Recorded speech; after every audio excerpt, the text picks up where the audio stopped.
and what can be a behavior, and what is the identity. Identity means how it is different from other objects.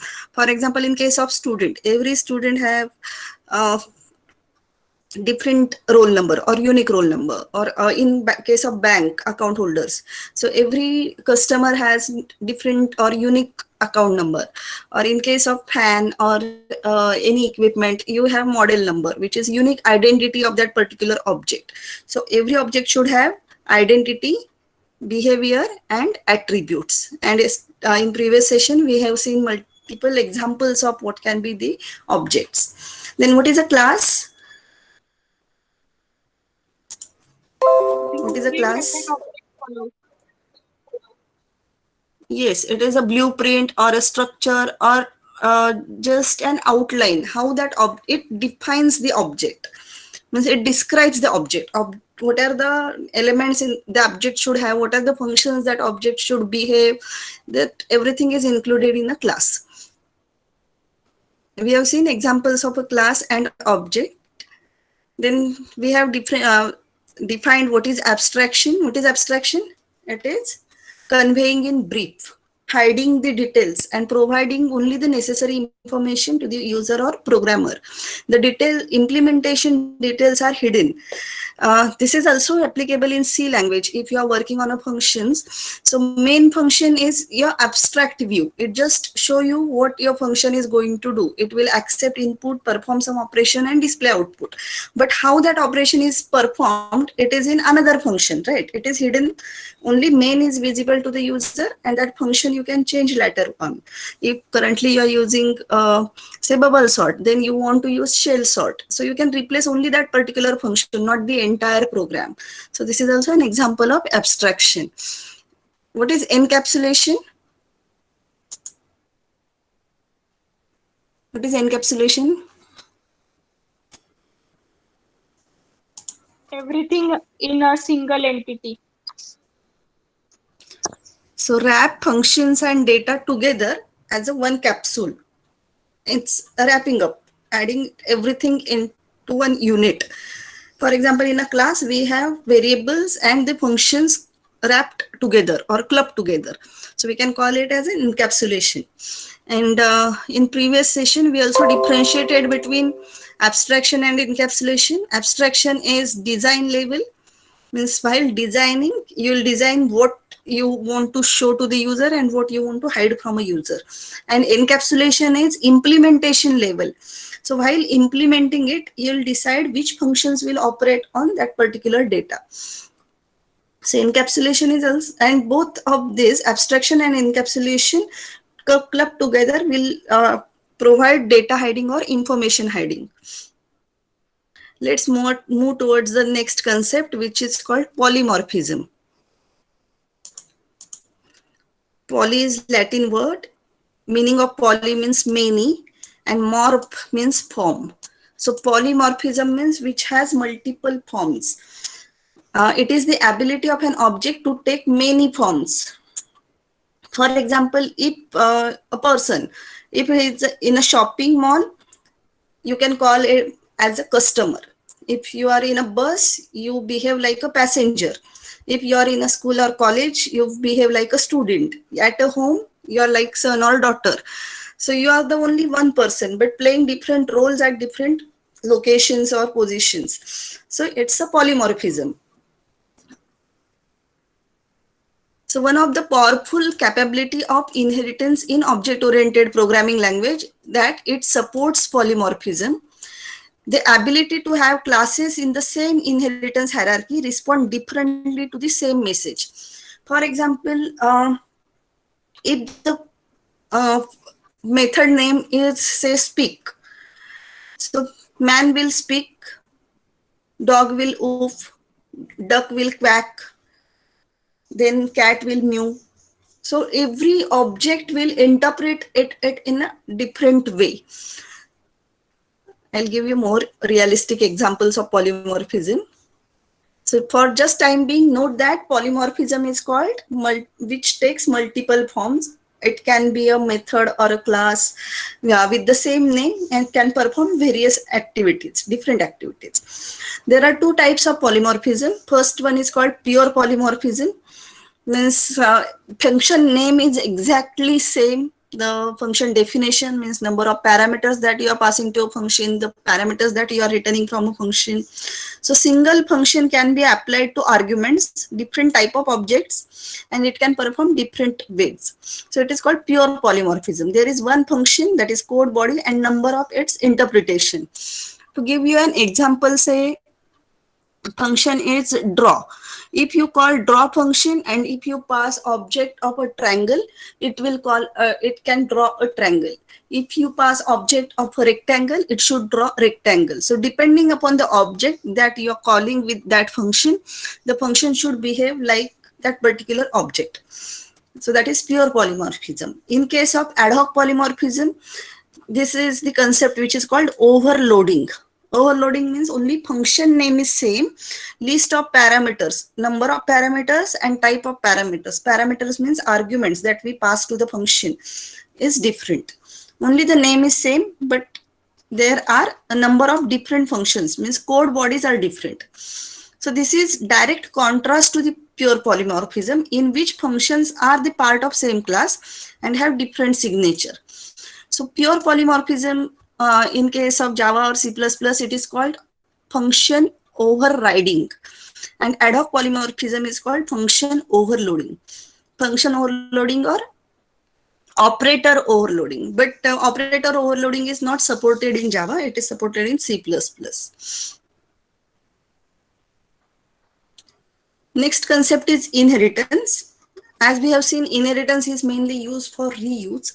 We know what is the meaning of inheritance. We inherit properties or characteristics of our parents, grandparents, etc. to inherit. So inheritance is one of the most important property of object-oriented programming because it supports reusability. And this property applies to classes. So for example, we have a class A, which is said to inherit from class B. So when you say class A, which inherits from class B, so A is called child class, A is called subclass, or A is called derived class. So there can be three different names. It can be a subclass and B is superclass, or A is a child class, B is a parent class, or A is derived class and B is called base class. Advantage of inheritance is that it permits reuse of many of the features of superclass without re-specifying them. So if these characteristics are previously specified, no need to write from a scratch. You can use the previous class as it is and add a few more functions to it, few more functionalities to it. It also allows you to modify or remove inherited features selectively, which makes inheritance more powerful. So for example, animal can be a class. Just forget about dog and bird. If you have animal class, so what should be the properties of animal class? Animal is living entity. Animal can move, animal can speak, animal can eat, etc. Then if you have classes like dog and bird, which are inherited from animal. So dog is called subclass, animal is called superclass. Dog is called child class, animal is called parent class. Dog is called derived class and animal is called base class. Different books use different names, so I'm giving you all the names of parent class and child class. So same thing with bird. So these two classes are derived from animal. So when you talk about a dog, dog has 4 legs, it is brown in color or the color specifies. Then dog can move means it can run. The bird can fly, bird is in blue color, it has 2 legs, like this. So to be more specific, if you want to be more specific, you need to derive a class. More example, for example, you can have a class like vehicle. Then vehicle, there are different types of vehicles like bikes, cars, buses, trucks, and there can be different types of bikes, pedal bikes like cycle, motor bikes. Then cars can be pickup cars, sports cars, estate cars, vans, convertible cars. trucks can be medium truck or heavy trucks. So depending upon specific, when you go from generalized model to specified model, you can derive more specific classes. Different types of inheritance depending upon the hierarchy. So we can have only one base class and one child class. So that is called single inheritance. Only two classes, at least two classes should be there, okay, for inheritance. So if we have only one parent class and one child class, this is called single inheritance. Then if you have a class which has more than one parent, not necessary two, you can have more than two, that is 3, 4, 5. So if a class is derived from more than one parent, it is called multiple inheritance. It is derived from multiple classes. Then hierarchical inheritance, a class can derive more than one classes, like we have seen vehicle class or animal class. This is hierarchical inheritance. We can have multi-level inheritance. So A derives B, B derives C, C derives, etc. So we can have multiple levels of inheritance. And hybrid. Hybrid means any combination of these four. So can you give me example of single inheritance? Any real life example of single inheritance? Only one parent class and one child class.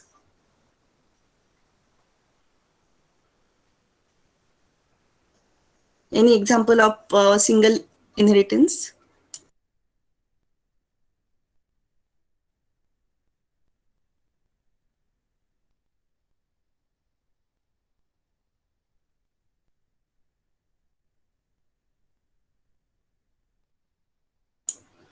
Okay, any example of multiple inheritance? Is there a situation where a class... Parents and the child. Yes, parent and child. Chemical reaction. Yes, chemical reaction.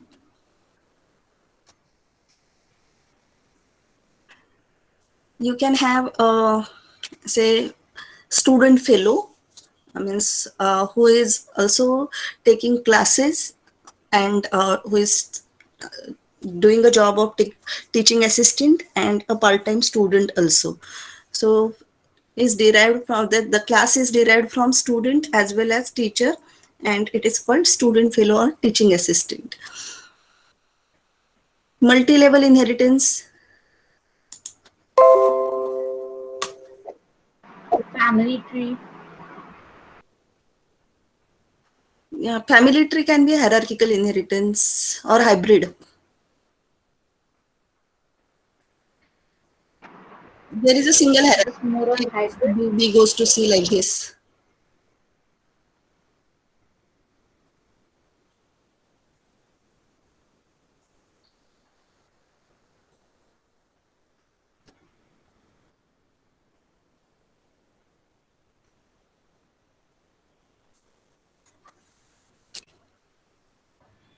From a crop to a processed version of a product. Yes. For example, a cotton from a cotton plant, which is further Yes. classified into a fabric, then modified as per need. That could be an example. Correct. Correct. So similarly, you can try to find out different classes. So how to go about if your problem statement given to you? First thing is you have to choose what is the object. Then you have to write a class to define that particular object. Then you have different classes with you. You have to find the hierarchy or relationship between those classes, and you have to come up with such hierarchies. And this will be your problem. And then in main, you have to create objects and call these functions. So in real life, how these properties of object-oriented programming is. So as I told you in example, abstraction. So how to operate any electronics device, we get a manual with it. So it is nothing but abstraction. Encapsulation is your vending machine, like ATM machine or coffee vending machine, where you just press the buttons, process is take up, and you'll get the output. You can deposit money, you can withdraw money, you can check your balance. So all these functions and data is encapsulated in this one unit. So it validates login. This process is hidden. So that is encapsulation. Inheritance is, as you said, family tree. And polymorphism is this is OTG or oven. You can use it to bake cakes or do any cooking thing that you want to do. It is not only just used for baking, it is used for cooking too. So it can perform many things as per your need. So a single machine can be used for multiple purposes. So that is polymorphism. I'll just go through this PPT again if I missed anything.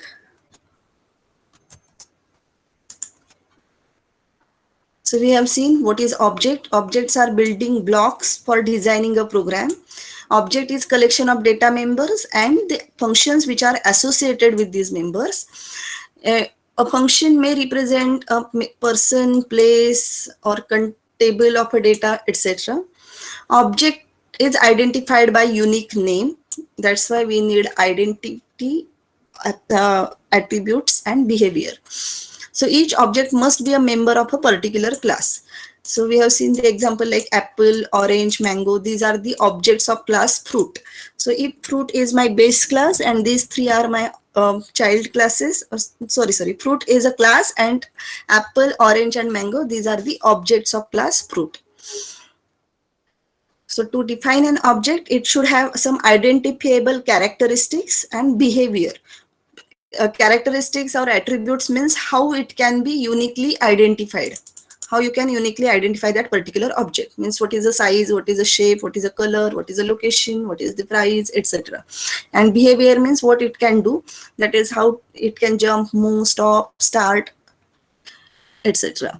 Then we have seen a class. The objects can be made user-defined data type with the help of a class. So similar to integer, character, float, these are inbuilt data types defined in C, C++, Java. You can define your own data type with the help of class. So class is collection of an object which has identical properties, common behavior, and shared relationship. So class is defined any number of objects of that particular class. So it's like a mold. If you have a mold, you can create as many models as you want. Similarly, if you have a defined a class, you can create as many objects as you want. So class is nothing but user-defined data type. It holds both data and functions together. Example is class. Suppose class is solar system and which has objects like planet, sun, moon, etc. So multiple examples. If shape is a class, then circle, square, triangle, animal class, dog, cat, cow. The class is school, then data members can be in a school. We have students, teachers, parents. Parents are indirect entity. For a car, we have attributes like fuel and maximum speed. Methods can be refuel, get fuel, set speed, and drive. So we have talked about abstraction, encapsulation, and data hiding. Abstraction is process of representing essential features without including background details or explanation. It is there, but it should be hidden. Data encapsulation is wrapping up data and functions into single unit. Encapsulation enables data hiding and information hiding. Data hiding is method in object-oriented programming to hide information within a computer code.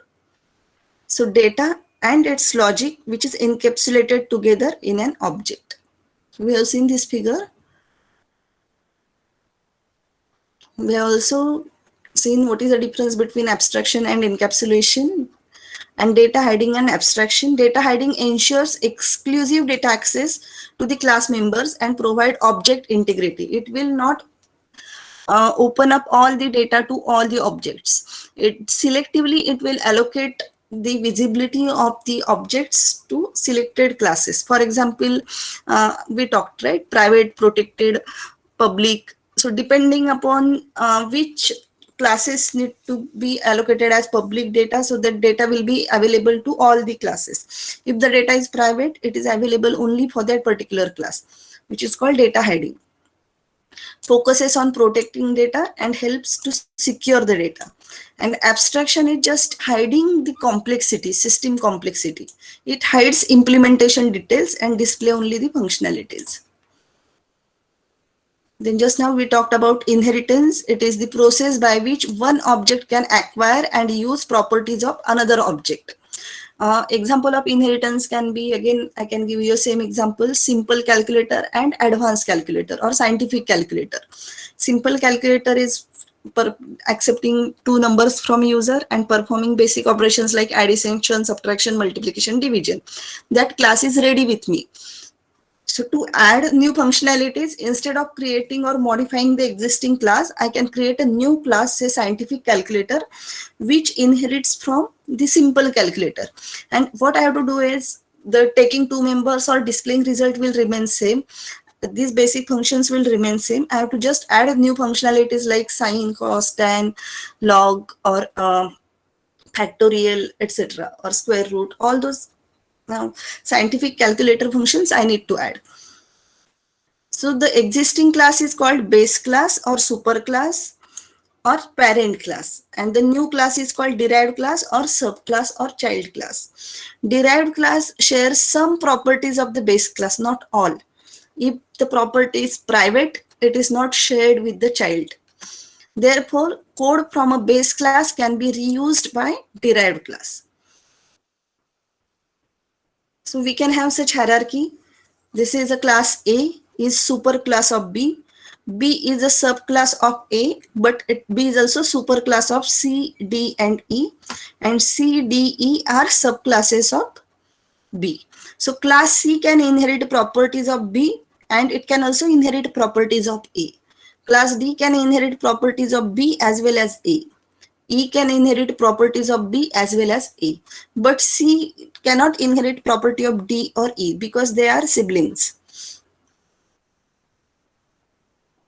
Example can be an electronic atom. Then we have two different atoms. One is phone and another is sound system. In case of phone, we can have mobile phone or cord phone. In case of sound system, we can have earplugs or stereos. So mobile phone are inherited from phones, means they inherit properties of phones as well as from electronic atoms. It's an electronic atom. Similarly, earplug derived from sound system, and it is also an electronic atom, like this. So we have seen vehicle class, which is a base class, car class, plane class, and boat class, which are subclasses of vehicle. And when we talk about a race car is a car which is a vehicle.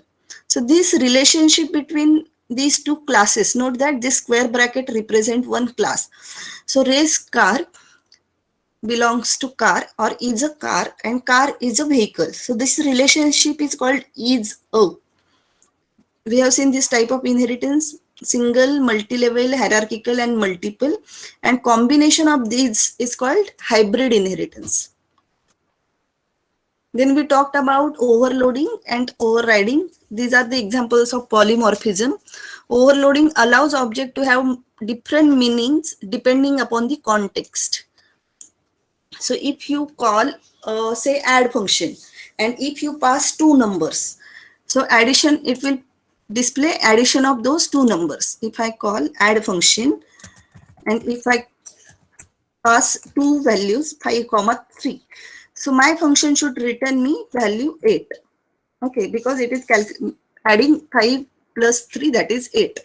But if I pass these two values, which are strings, what is addition of two strings means?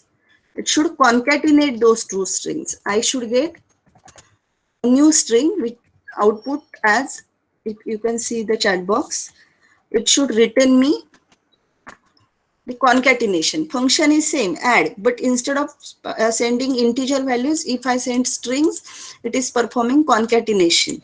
If I pass two matrices, say M1, M2, note that M1 and M2 can be objects of two matrices of size 3 by 3, 4 by 4, or 2 by 2.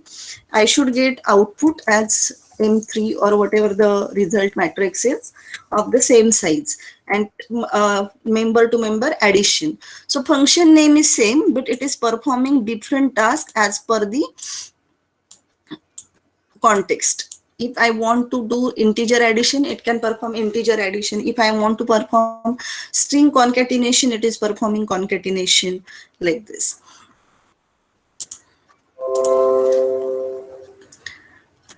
So two types of overloading, operator overloading and function overloading. When existing operator operates on new data type, it is called operator overloading. In C++, we have the concept of operator overloading. Means instead of calling add function, I can just write 5 plus 3 will return 8. But if I write A, B, C plus C, D, E, so what I want, plus operator should perform concatenation of two strings. So that is that operator gets overloaded, means extra responsibility on that operator to perform addition or concatenation of these two strings. We have to define that function separately. And when I pass parameters as string, it will call that function and perform concatenation. I have to pass that logic. This is not inbuilt. Inbuilt operator can perform addition on numerical data types like integer, float.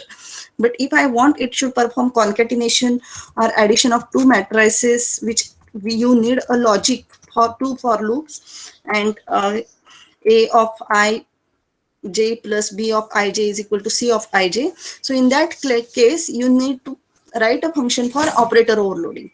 This is available in C language, not in C++. C++ language, not in Java. Function overloading means two or more functions have same name but differ in number of arguments or data type of arguments. This is called function overloading. Function overloading is called ad hoc polymorphism. So here I have a sound function which is just displaying mu. If I am passing one integer variable, function name is same, but here number of parameter is missing. That means no parameter, zero parameter or void. And here I am passing one parameter, integer num.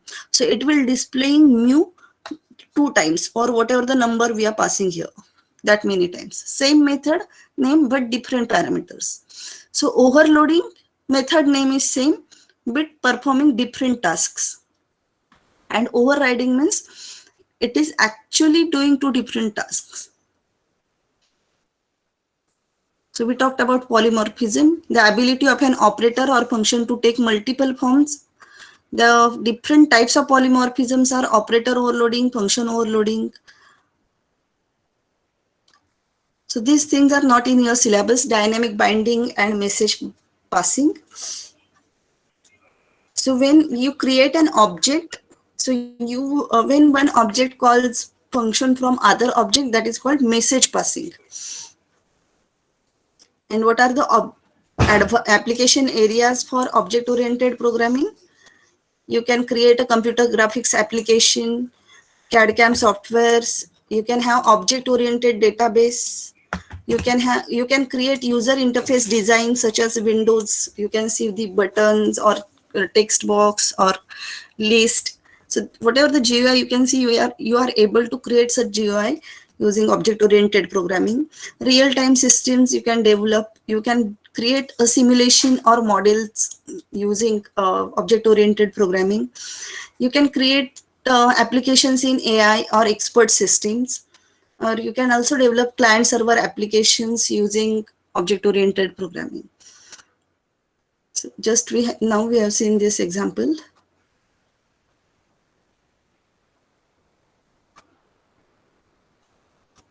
Same thing is repeated. What is encapsulation again?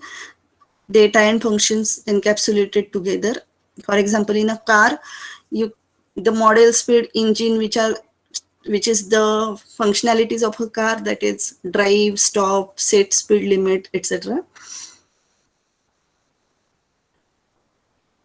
Dog is a class, data members, breed, size, age, color, and methods can be dog can eat, sleep, sit, run. Person is a class. It has data like first name, last name, skills, job, various type of, these are the objects of a person, Victor, John, Roger. And job has company, position, salary. Yes, that's it for introduction to object-oriented programming. Any queries about abstraction, encapsulation, inheritance, and polymorphism? No, ma'am. Okay. No, ma'am. Okay, then I'll take one quiz. Excuse me, ma'am. Yes. Ma'am, can you please explain what happens in function overriding? Yeah, function overriding is mainly the term which is related to inheritance. For example, suppose this is a class. Let me give you one example. Okay. Suppose this is a class called shape. Class A is of type shape and it has a method draw. And class B is say circle, triangle and rectangle. Circle also has method draw, which is drawing a circle. Class C has a method draw, which is drawing, rectangle has a method draw, which is drawing a rectangle. And class D has a method, say D is a triangle class, it is drawing a method triangle. Wait a minute. Do I have some annotations here? Okay. So just imagine that B, C and D, B means circle, C means rectangle and D means triangle. And B class has draw method which is drawing a circle, C class has method draw which is drawing a rectangle and D class has a method triangle which is drawing a triangle. So if I call a draw method with object of C class, it will draw rectangle. If I call method with D class object, which will draw triangle. And if I call that method with B class object, it will draw a circle. So method name is exactly same, number of parameters, type of parameters is exactly same. But depending upon the object that you are passing to that particular method or the method you're calling with that particular object will behave differently. So it is a pure example of pure polymorphism. Exactly the same method but behaving differently as per the context. In object overloading, method belongs to same class, only the number of type of parameter, like here add method, we have method name same but we pass different type of parameters, integer, string or objects, it behaves differently. So if I call a method with circle object, circle dot draw, it will draw a circle. If I draw a method with rectangle object r1 dot draw, method name is same, draw. But if I call it with rectangle object, it will draw a rectangle. If I call this method with triangle object, it will draw a triangle. So method behave differently if it is called from different classes. Note that class B, C and D have different implementation of this method. You have to write this function differently, and from main, if you create object of class C, circle C1 and you call this method, it will draw a circle.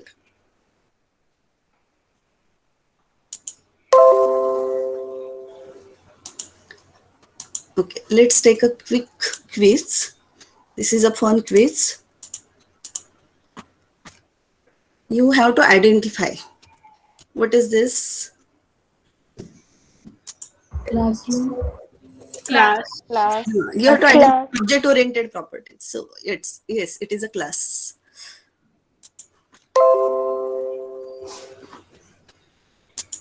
Object.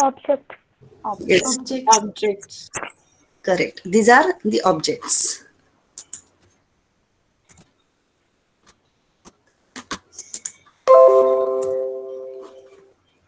Inheritance. Correct. It's inheritance.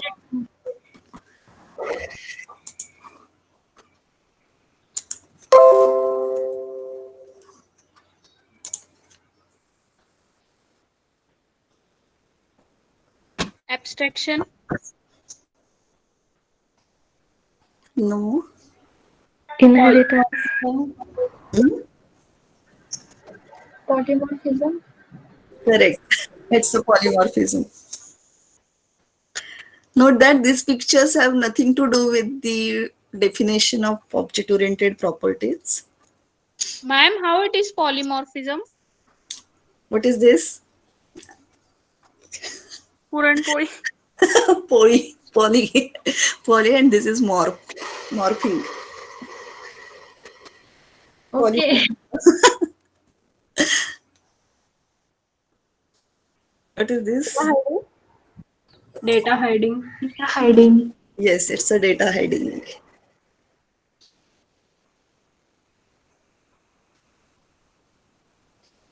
Okay, this is not from your topic syllabus. I'll explain you. This is dynamic programming, dynamic binding.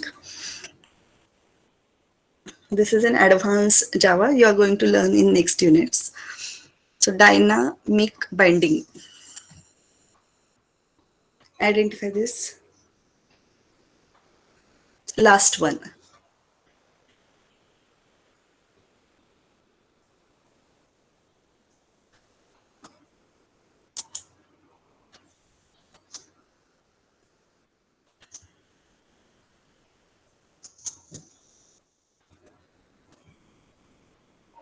Data sharing. No.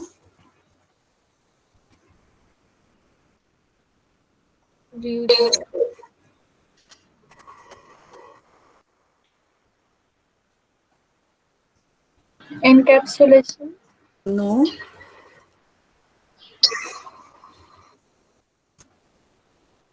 It's abstraction.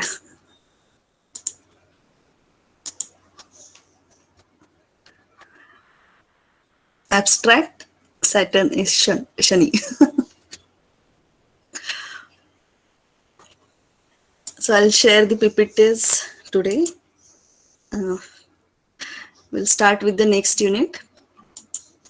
Next unit is Java programming.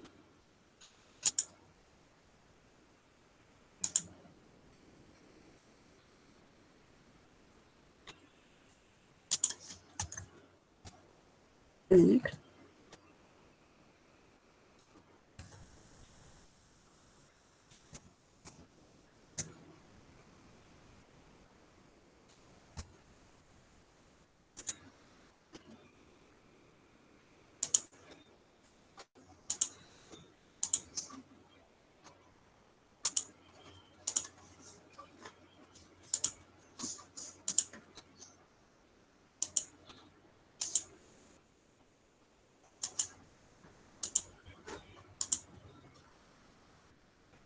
Ma'am, Yes.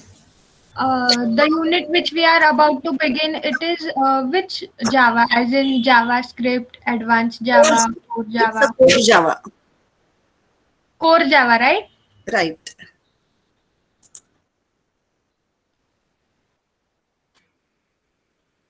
Okay, some problem with Moodle page. Wait a minute. I'll share my PPTs. Yes, ma'am. It is showing that it is under maintenance. Yeah.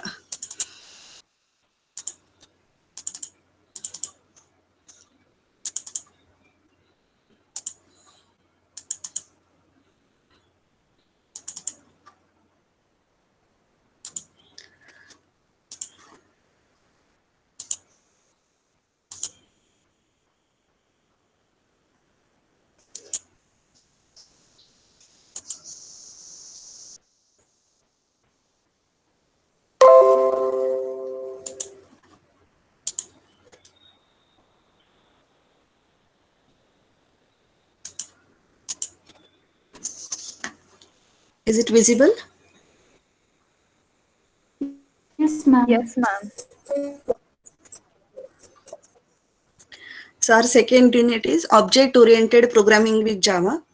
You have to refer chapter number 1 to 5 from Java Complete Reference for this unit. To start with the history, James Gosling, Patrick Norton, and Chris Warth, Ed Frank, and Mike Sheridan at Sun Microsystems initiated the Java language project in June 1991. So Java was originally used to create software to be embedded in various consumer electronics devices like washing machine or microwave oven, etc. It was mainly designed for as an embedded software.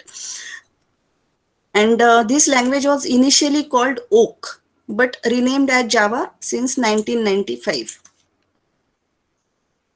These are the versions starting from its first version, that is Java, JDK 1.0. Then 1.1, 1.2, 3, 4, then J2SE, JDK Java Development Kit, J2SE Java 2 Standard Edition, As of 2015, only Java 8 is officially supported. Currently also we are using Java 8.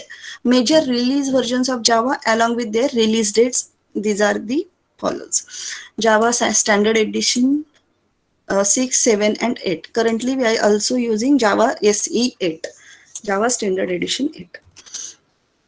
So why Java? You have studied C. You might have heard about C++,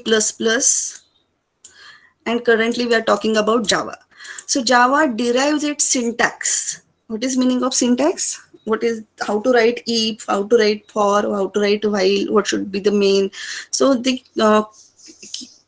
keyword set or the control statements, all it derived from C language. And it object oriented features, Java derived from C++. C++ was previously object oriented language, but it was not pure or complete object oriented language, but C is pure object oriented. Java is pure object oriented. C, as you're studying in APL1, it's first powerful, efficient, structured language. It was relatively easy to learn. You have enjoyed APL1 lectures and currently you are working on laboratory, right? So you are enjoying it. It's easy to learn. It's a programmer's language. Whatever you think you can write or you can program in C language. It is also called general purpose language. So any type of program, whether it is networking, whether it is database program or whatever the area you want, I can develop AI programs also in C language. So that is how beauty of C is. It's a programmer's language. And Java inherited, we have seen what is inheritance. Java inherited this legacy. So we can say that Java is also programmer's language. It has taken best part from C. Similarly, C++. C++ was introduced to reduce complexity of C. We need C++. It has introduced object-oriented programming, bottom-up approach, the concept of inheritance, polymorphism, then encapsulation and abstraction. So all object-oriented programming concept was introduced by C++. Mainly C++ allows larger programs than the C. So many big projects can be still implemented in C++. It was an enhancement to already highly successful one. The highly successful one language was C language, and to make it useful for big projects, it has added object-oriented features. So it has enhanced the language that was C,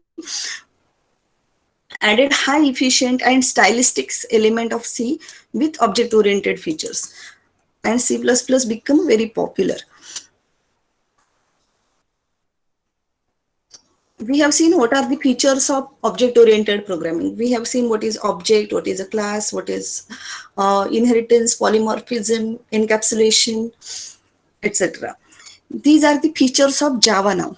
Java is object-oriented language. It's a simple language. It is secured language. I mean, it is platform independent, robust, portable, architecture neutral, dynamic, interpreted, high performance, multi-threaded, distributed. So we'll start one by one. Why it is called object-oriented language? Because it is supporting all object-oriented features like abstraction, encapsulation, inheritance, polymorphism, etc.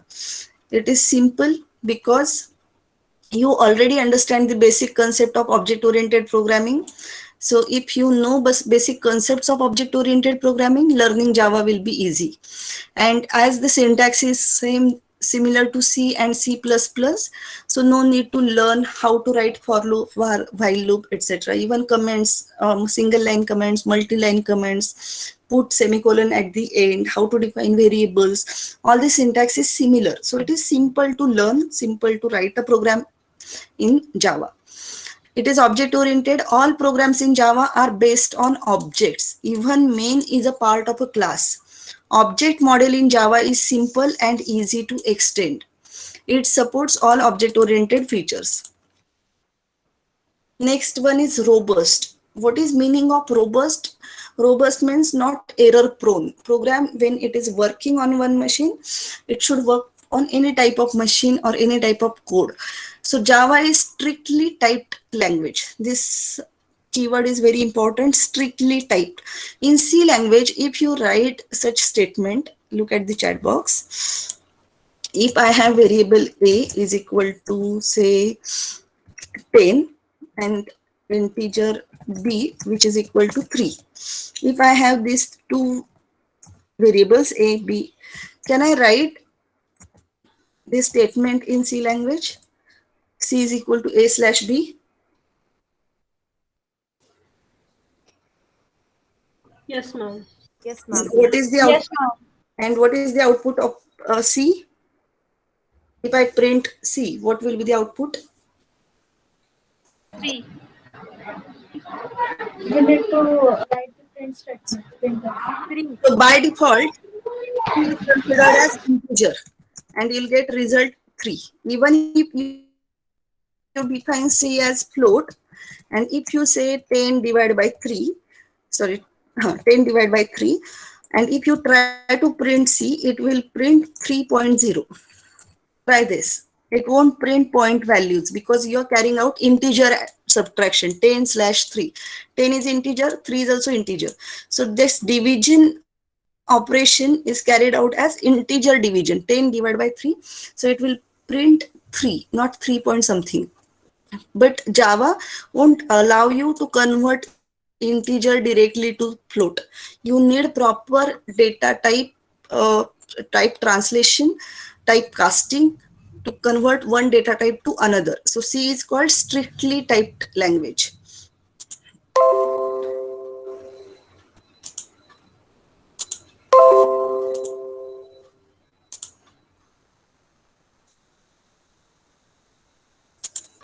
So it is called strictly typed language. Type conversion from one data type to another data type. In C language, it happens automatically.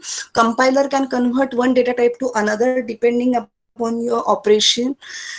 So in C language, it happens at runtime, and user or programmer has to explicitly convert this type at when you write a program.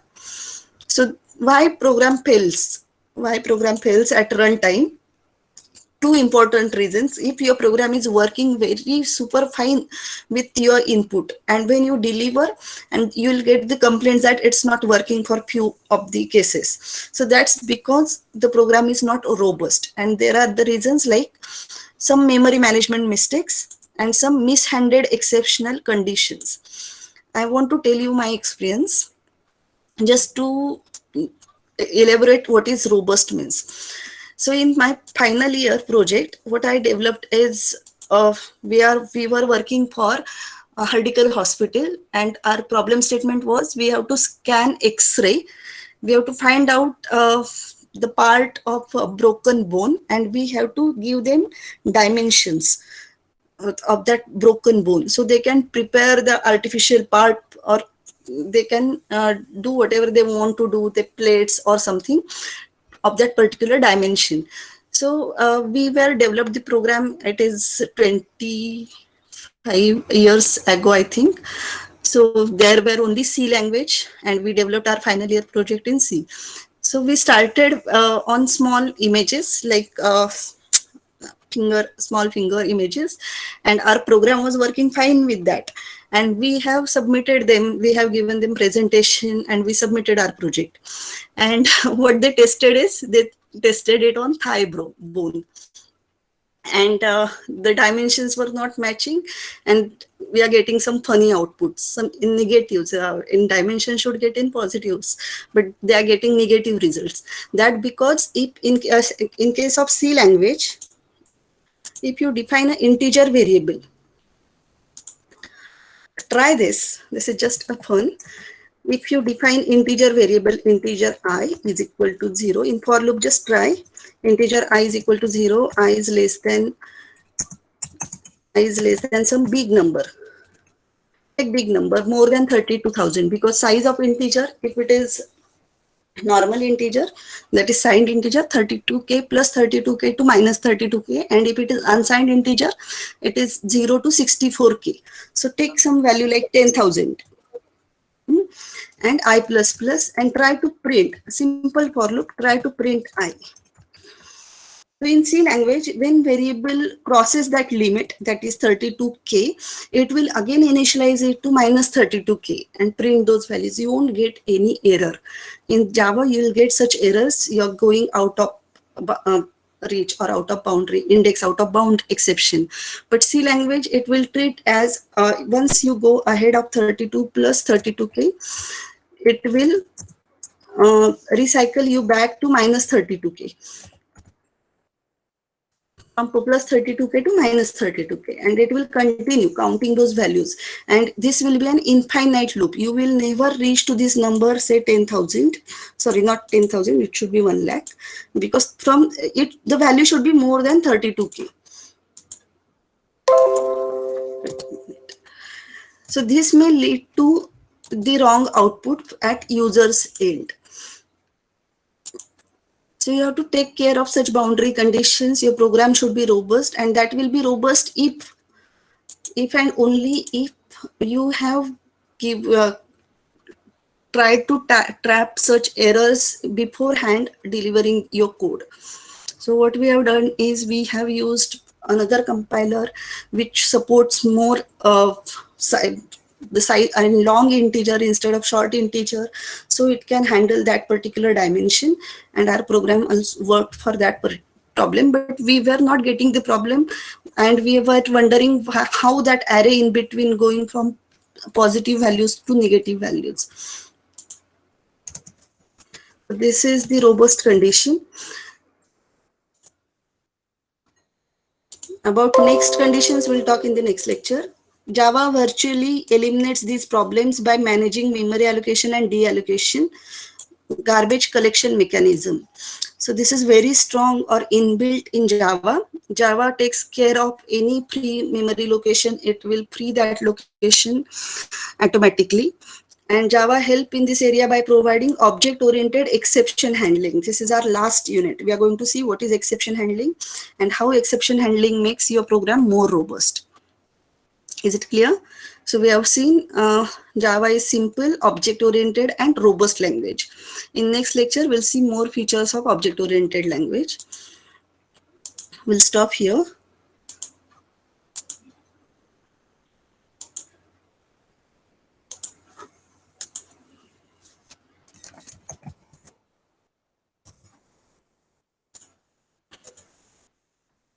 Password is, I think it is not working, so I'll mark your attendance.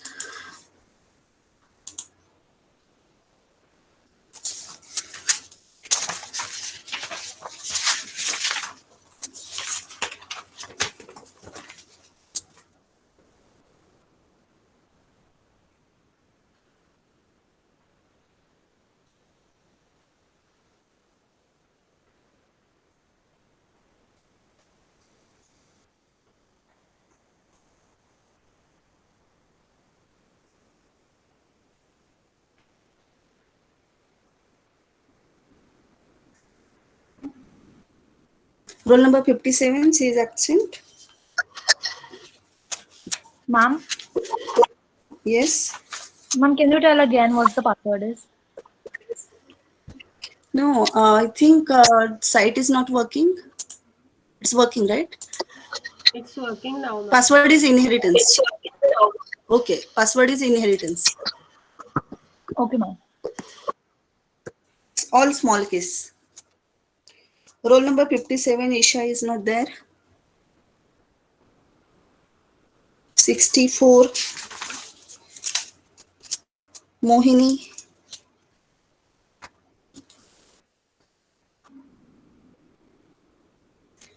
67, Nupur.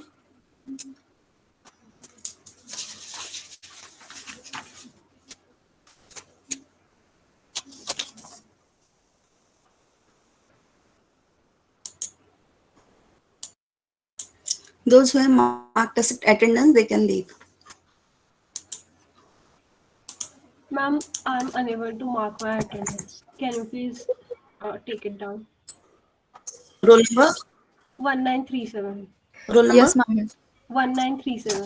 Ma'am, I am also unable to mark my attendance. Can you please take down mine also? Yes, same with me, ma'am. Why? Same with me, ma'am. Ma'am, the option of attendance is not there. Date only. It doesn't show 28th. Wait a minute. आज की date नहीं Just wait a minute.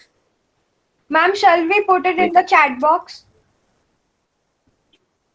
I have taken your attendance. Don't worry. Wait a minute.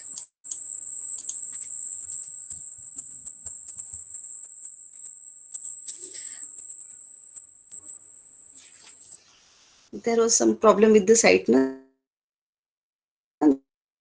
That's why that session got expired.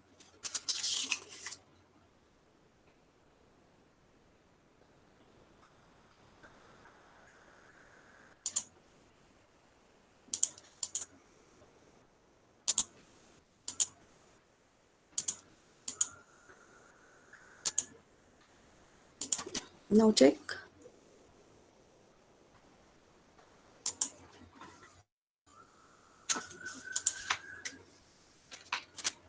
Yes, ma'am, it shows the attendance thing now.